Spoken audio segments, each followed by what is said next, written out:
Hello friends, आप सभी का बीएड कोर्स के नंबर 1 चैनल मिशन 1 में स्वागत है। दोस्तों, आज हम लोग बात करेंगे असेसमेंट फॉर लर्निंग पेपर में फलांग गणना या प्राप्तांक क्या होता है, इसके बारे में आज हम लोग बात करेंगे, जिसको हम लोग इंग्लिश में स्कोरिंग कहते हैं। और साथ ही देखेंगे कि वास्तविक फलांग क्या होता है और व्युत्पन्न फलांग क्या होता है, इसके बारे में भी आज हम लोग बात करेंगे। ठीक है। और असेसमेंट फॉर लर्निंग पेपर में कोई भी टॉपिक पे अगर दिक्कत है तो उसका कमेंट में ज़रूर लिखें, उस पर वीडियो बना दिया जाएगा। ठीक है। और जो दोस्त मेरे चैनल पे नए आए हैं, प्लीज़ जो है सब्सक्राइब करें और बीएड के सभी दोस्तों तक शेयर ज़रूर करें, क्योंकि इस चैनल के माध्यम से बीएड के सभी पेपरों को बहुत ही आसान और सरल भाषा में अच्छे नोट्स के साथ बताया जाता है। तो आइए दोस्तों शुरू करते हैं। असेसमेंट फॉर लर्निंग में फलांक गणना या प्राप्तांक या स्कोरिंग क्या होता है, इसके बारे में हम लोग समझते हैं कि फलांक क्या होता है, जिसको हम लोग इंग्लिश में स्कोरिंग कहते हैं। एक्चुअल में हम लोग समझते हैं कि फलांक यानी स्कोरिंग जो होता है एक संख्यात्मक मान होता है।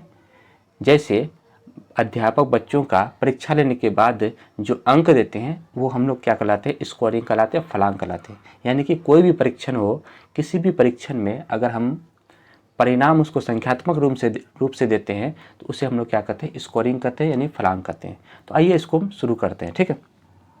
सबसे पहले हम लोग इसका अर्थ देखते हैं। अर्थ में क्या है, किसी परीक्षण के फलस्वरूप दिए जाने वाले संख्यात्मक परिणाम को ही फलांक कहते हैं। किसी परीक्षण में, कोई भी परीक्षण हो जिसके फलस्वरूप दिए जाने वाले संख्यात्मक परिणाम को हम लोग क्या कहते हैं, फलांक कहते हैं, स्कोरिंग कहते हैं। ठीक है। यह प्राप्तांक अंक का एक सूचक है। यह प्राप्तांक एक क्या है, अंक का सूचक है। जैसे कोई भी परीक्षा लिया जाता है या कोई भी परीक्षण लिया जाता है तो उसके फलस्वरूप हम लोग क्या देते हैं, उसको विद्यार्थी को अंक देते हैं, संख्या देते हैं। जैसे कोई भी बच्चा मैथ में 90 नंबर लाया, 90 नंबर लाया, तो वो 90 नंबर जो दिए हम उसको क्या दिए, स्कोर दिए। ठीक है। ठीक। तो यानी कि उस फलांक को हम लोग किसके रूप में दे रहे हैं, अंक के रूप में दे रहे हैं। 90 नंबर जो दिए वो अंक के रूप में दिए, तो वो एक क्या हो गया, सूचक हो गया। ठीक है।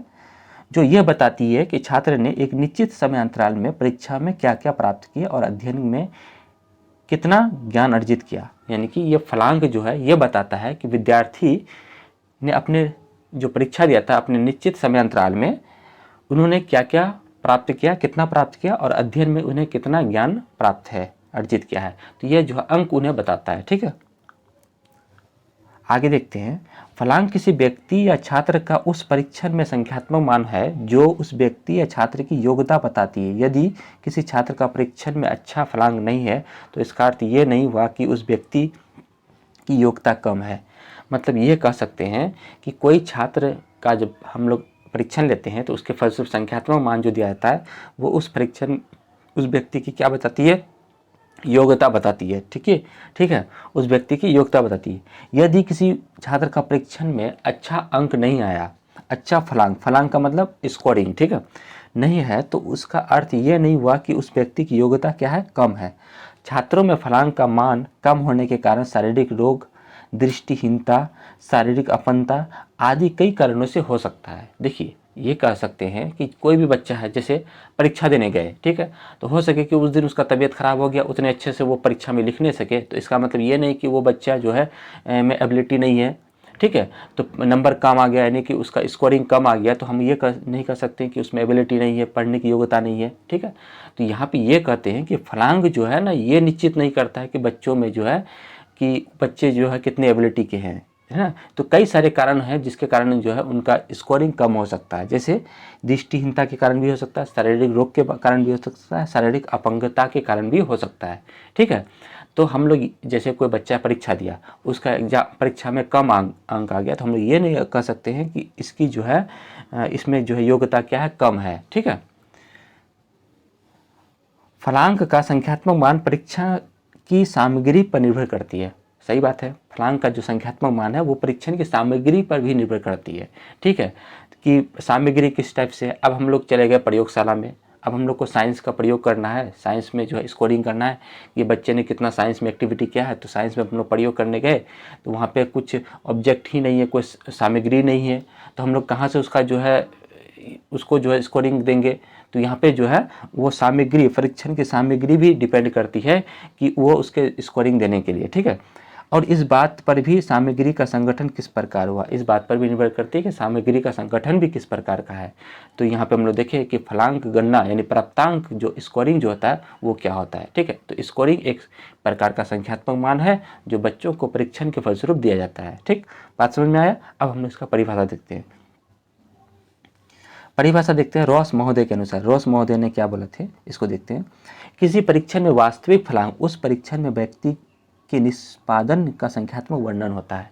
किसी परीक्षण का वास्तविक फलांक जो होता है, वास्तविक फलांक क्या होता है इसके बाद हम लोग देखेंगे। ठीक है, अभी तुरंत देखेंगे वास्तविक फलांक। किसी परीक्षण में वास्तविक फलांक उस परीक्षण में व्यक्ति का निष्पादन का संख्यात्मक वर्णन होता है, ये बात कही थी रॉस महोदय ने। ठीक है, अब हम लोग बात करते हैं वास्तविक फलांक के बारे में। ठीक है, तो ये एक फलांक है जिसका नाम है वास्तविक फलांक। इसको हम लोग समझते हैं वास्तविक फलांक क्या होता है। ठीक है, सबसे पहली बात इसका अर्थ देखते हैं। वास्तविक फलांक वो फलांक होता है, वो फलांक मान होता है जो किसी परीक्षा का एक वास्तविक अंक दर्शाता है। वास्तविक फलांक जो होता है, वास्तविक यानी रो स्कोर, इसको हम इंग्लिश में बोलते हैं। वास्तविक स्कोर जो होता है वो स्कोर होता है जो किसी परीक्षा का एक वास्तविक अंक को दर्शाता है कि इन्होंने इतना ही अंक लाया। जैसे 100 नंबर का ऑब्जेक्टिव है, जैसे 100 नंबर का ऑब्जेक्टिव है और एक क्वेश्चन में 1 नंबर है, अगर उन्होंने 50 गो ऑब्जेक्टिव सही किया तो उन्हें कितना नंबर मिलेगा, 50 गो नंबर मिलेगा। ठीक है, तो यहाँ पे ये समझा कि इन्होंने वास्तविक अंक लिया, 50 नंबर मिला।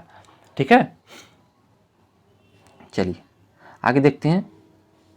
परीक्षा वास्तविक अंक पता था कितने प्रश्नों का सही उत्तर दिए, कितनी अशुद्धियाँ हुई आदि का गणनात्मक मान है। वास्तविक फलांक क्या होता है, वास्तविक फलांक ये दर्शाता है कि कितने प्रश्नों का सही उत्तर दिया, कितनी अशुद्धियाँ दिया और आदि की गणनात्मक मान होता है। ठीक है, अलग अलग परीक्षणों में एक ही वास्तविक फलांक का अलग अलग अर्थ होता है। अब ये देखिए, यहाँ पे ध्यान देने वाली बात है कि अलग अलग परीक्षणों में एक ही वास्तविक फलांक का अलग अलग अर्थ होता है। जैसे हम लोग देखते हैं इसको, यदि किसी परीक्षण में एक व्यक्ति ने 50 में से 50 प्रश्न हल किए, प्रत्येक प्रश्न का 1 अंक, तो इसका वास्तविक फलांक कितना हुआ, 50 हुआ। ठीक है, ध्यान समझिए। जैसे में यदि किसी परीक्षण में एक व्यक्ति ने 50 में से 50 प्रश्न हल किए, 50 में से 50 प्रश्न हल किए, प्रत्येक प्रश्न का 1 अंक है, तो इसका वास्तविक फलांक कितना हुआ, 50 हुआ। ठीक है, क्योंकि 50 प्रश्न है और 50 प्रश्न उन्होंने सही कर दिया और एक प्रश्न का आंसर 1 है, तो उसको कितना अंक मिला, 50 अंक मिला। ये उसका क्या हुआ, वास्तविक फलांक हुआ। ठीक है, उसी प्रकार एक व्यक्ति 100 प्रश्नों के परीक्षण में 50 प्रश्न हल किए तो इसका भी वास्तविक फलांक कितना होगा, 50 अंक होंगे। यानी कि अगर 50, फिर से इसको हम लोग समझते हैं, अगर 50 प्रश्न है, 50 क्वेश्चन है और एक क्वेश्चन का आंसर 1 नंबर है, इन्होंने 50 सॉल्व किया तो 50 को इसको नंबर मिला, 50 नंबर मिला। ठीक है, अगर 100 क्वेश्चन है, इन्होंने 50 क्वेश्चन सॉल्व किया तो इसको कितना नंबर मिला, 50 नंबर मिला। यानी कि इधर भी 50 नंबर मिल रहा है और इधर भी 50 नंबर मिल रहा है। ठीक है, लेकिन इन दोनों के 50 में क्या है, अंक में बहुत अंतर है। क्या अंतर है, इन्होंने पहला वाला जो था उन्होंने 50 में 50 प्राप्त किया, 50 में 50 अंक प्राप्त किए, 50 क्वेश्चन में 50 अंक प्राप्त किए। ठीक है, और इन्होंने 100 में 50 अंक प्राप्त किए, तो दोनों जो है 50-50 अंक प्राप्त किए। लेकिन इसमें क्वेश्चन 100 में जो है 50 अंक प्राप्त किए और इसमें 50 में 50, तो दोनों में अंतर ये है कि ये जो 50 वाला अंक है इसमें एबिलिटी ज़्यादा है और इस वाला 50 अंक में क्या है, एबिलिटी कम है। क्योंकि इन्होंने 50 क्वेश्चन का आंसर 50 नंबर लाया और इन्होंने 100 क्वेश्चन का आंसर 50 नंबर लाया। समझा, तो ये 50 वाला जो है दोनों वास्तविक मान का लाएगा, दोनों वास्तविक मान है लेकिन दोनों 50 में क्या है, अंतर है। ठीक है, तो ये वाला जो 50 था, 50 में 50 जो लाया था, इसका जो है वास्तविक मान अधिक होगा। ठीक है, उसी प्रकार यदि एक विद्यार्थी गणित में 90 अंक है और वर्ण विन्यास है ना, वर्ण विन्यास दूसरा विषय है, वर्ण विन्यास में 98 है, तो इसका अर्थ ये नहीं समझना चाहिए कि विद्यार्थी गणित की तुलना में वर्ण विन्यास में अधिक योग्य है। अब हमें ये नहीं समझना है कि गणित में इसका 90 अंक है और वर्ण विन्यास में 98 है, तो गणित की अपेक्षा वर्ण विन्यास में ये ज़्यादा योग्यता है। तो एग्जाम क्वेश्चन का लेवल भी देखना होगा। अगर क्वेश्चन गणित में हार्ड पूछ दिया है, अगर उसमें वो 90 लाता है और वर्ण विन्यास में अगर इजी क्वेश्चन पूछा है उसमें वो 98 लाया है, तो उसकी अपेक्षा गणित में जो है वो अच्छा प्रदर्शन होते हैं। ठीक है, तो वो विद्यार्थी गणित की तुलना में वर्ण विन्यास में अधिक योग्य है। ये भी हो सकता है कि गणित का परीक्षा पत्र कठिन और वर्ण विन्यास का प्रश्न जो है वो क्या हो शायद सरल हो सके। ठीक है। तो ये भी हो सकता है। तो अगर सरल है तो गणित में जो उन्हें कम नंबर मिला होगा और वर्ण विन्यास में उन्हें अधिक नंबर मिला है। ठीक है, आगे देखते हैं। अतः हम कह सकते हैं कि जब तक हमें अन्य संबंधित बातों का पता ना हो, हम नहीं कह सकते हैं कि अन्य विद्यार्थियों की अपेक्षा व्यक्ति का निष्पत्ति क्या है। यदि हम यह नहीं कह सकते हैं कि इस व्यक्ति का जो है, हम जब तक हमें जो है अन्य संबंधित बातों का पता ना हो, तो हम ये नहीं कह सकते विद्यार्थियों की जो है व्यक्ति की निष्पत्ति बनाए हैं। ठीक है, क्या है, ठीक है, इसके बारे में हम लोग देखें। अब हम लोग बात करते हैं व्युत्पन्न फलांग यानी कि डायरेक्ट स्कोर क्या होता है, इसके बारे में देखते हैं। ठीक है, ये भी एक फलांग है जिसका नाम है व्युत्पन्न फलांग, यानी हम लोग इसको बोलते हैं डायरेक्ट स्कोर। जब किसी, इसका अर्थ देखते हैं, जब किसी परीक्षण पत्र का निर्देशों के अनुसार अंकन को चुकता है तो प्राप्तांकों को वास्तविक फलांग देते हैं। चुकता नहीं होगा, चुनता है। ठीक है, अंक को चुनता है। ठीक है, चुनता होगा। तो जब किसी परीक्षण पत्र के का निर्देशों के अनुसार अंकन को चुनता है तो वो प्राप्तांक को वास्तविक फलांक कहते हैं। ठीक है, ये तो हम पहले जानते हैं।